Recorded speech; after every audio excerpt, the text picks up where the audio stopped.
Sunday afternoon, the 22nd of Keythorn, in the year 1489 Dalla Reckoning. Dear Journal, let me jot down everything that has happened since yesterday's entry. We woke up at the camp we made the night before, after our encounter with the murderous sentient vine. Wishing to avoid more encounters during the night, I shaped Ziggy into an owl and asked him to guard us while we rested. At dawn, I woke up before the others and meditated cross-legged and eyes closed, clearing my mind of all sights, sounds, scents and thoughts for a long moment that seemed to last forever. I finished my rumination by repeating the circle of the moon mantra.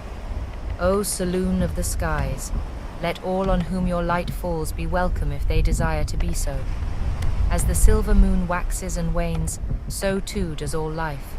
Trust in her radiance, and know that all love alive under her light shall know my blessing.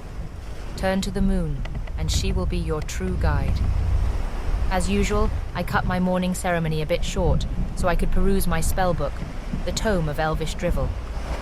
Dividing my efforts between divine and arcane mastery takes its toll. I progress slowly in each, but I do progress.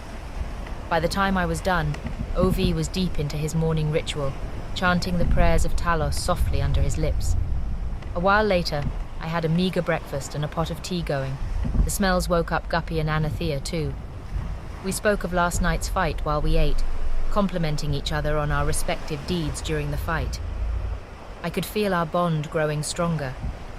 United and optimistic, we ventured into the abandoned house, the reason why we were here in the first place. Strangely enough, shortly after entering the premises and scouting the first floor, we detected footprints in the dusty floor, signs that someone moved about this place since I let Ziggy scout it the day before.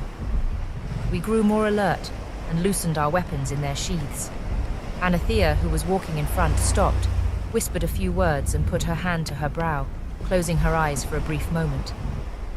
Multiple enemies inhabit this place, she declared. Spawn of unlife. They are not the strongest, but there may be quite a few of them. I sent Ziggy to fly around the house, and we decided to check the upper floor first, before venturing down, to make sure we will not be surrounded by enemies on both sides. In a room facing south, we found strange marks on the windowsill, and we deduced that some heavy mirror or light source was put there regularly, to send or receive signals from a ship at sea. That aside, there was nothing upstairs but mouldy old clothes and broken floorboards, both of which were but a mild nuisance to us. When we were going down the stairs back to the ground level, I could hear Ziggy's thoughts, warning me of giant centipedes under the kitchen sink. We went there and made quick work of them. I lit the closet under the sink on fire with an arcane word, and Guppy used a frying pan to bar the closet door. The centipedes had no means of escape. Still puzzled by the footprints we saw earlier, we decided it was time to venture below. The cellar was dark, filled with the sour smell of spilled, spoiled wine. The decaying body in the middle of the room lay there, as it was when I saw it the day before through Ziggy's eyes. We looked around the room, making sure we did not miss some hidden compartment or a secret door, when Ov crossed the room in 2 big steps to stand in front of the big metal door to the south. Before he could touch it, a loud, high-pitched shriek was heard, and the door disappeared before our very eyes.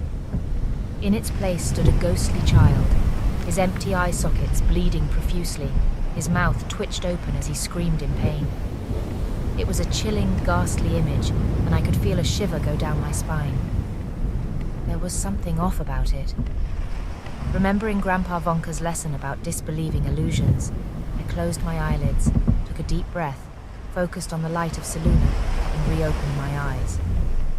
The ghostly child was no longer there, and the shriek stopped. It was just a metal door again. I turned around to tell the others, but the illusion has already spurred them into panic. They were all running away in fear. Ov was the last up the stairs, and when he heard my warnings, he stopped, shook his head wildly, and seemed to have overpowered the effect of the spell. It took a minute more for Anathea to come to her senses, but Guppy was running away, letting a belching, guttural cry rise from within him. Ov pointed at him, holding his holy symbol tightly, and shouted, "Approach me, Guppy! The power of Talos compels you." but it didn't even slow the big barbarian down. He was halfway across the kitchen and jumped through the window of the patio, glass shattering everywhere, making his way outside. The others were after him, but he was so panicked, he dashed forward blindly, right into a snake pit.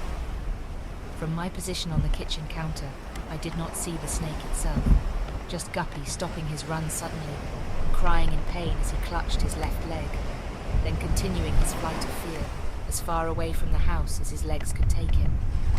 He half ran, half limped, the snake still wrapped around his leg with its teeth sunk deep into his thigh. It was Anathea who caught up with him first, and with a word I could not hear, Guppy relaxed, stopped in his tracks, and in an instant regained his usual confident demeanor. Looking from Anathea down to his leg, he pulled the snake off of him, tossed it on the ground, and stumped the heel of his boot on its head with a sickening crunch. OV was there with them, healing Guppy with a divine spell. All three of them were standing there, panting, a good 50 feet away from the house.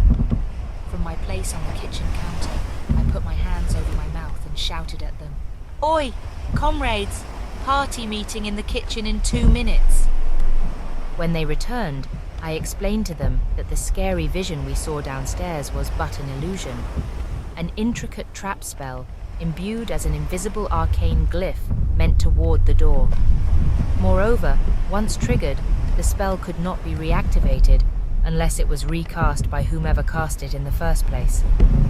Makes you wonder who exactly cast this spell, OV posited. Whoever it was, said Anathea with her thick Aegean accent, it was not undead. Only the strongest of them are able to cast spells, and all I can detect are the weaker type. Guppy kept silent the entire conversation. I think he was embarrassed by us seeing him run away in fear like that. Re-entering the cellar, we approached the metal door again. I was debating out loud what magical means, arcane or divine, would suit best to crack the door open, when Anathea pushed me aside and kicked it. The door flew open, and Anathea smiled down at me. Inside was a large hall with lit torches on the wall, and 2 closed doors on the east wall. The room itself had a dozen beds standing on the far wall, and a large wooden table with about a dozen chairs. It was empty. One door opened to a small room, where we found a mobile contraption, a big lantern fixed to a polished mirror, probably the one used at the window we saw on the 2nd floor. The bed in that room had nicer sheets and pillows than the one outside, and on a nice wooden desk we found some books, one of which, a spell book, I have kept for myself. The smugglers did not forget we deceived them in the past, on the high seas, and were initially convinced we were Linada's pawns. It took all 4 of us, 3 of us under the effect of a truth serum, to persuade them we took no sides in the politics of Saltmarsh, and that for the right price, we would keep their smuggler's den a secret. While under the truth serum's effect, we each had to divulge private information of our family members, for the smugglers insisted on having some leverage on us. It was surprising to learn that Anathea's father was none other than the god Helm.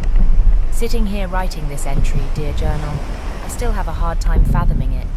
I mean, I knew Aasimar were a race of half-human and half-celestial beings, but I never imagined I would be adventuring with the daughter of Helm.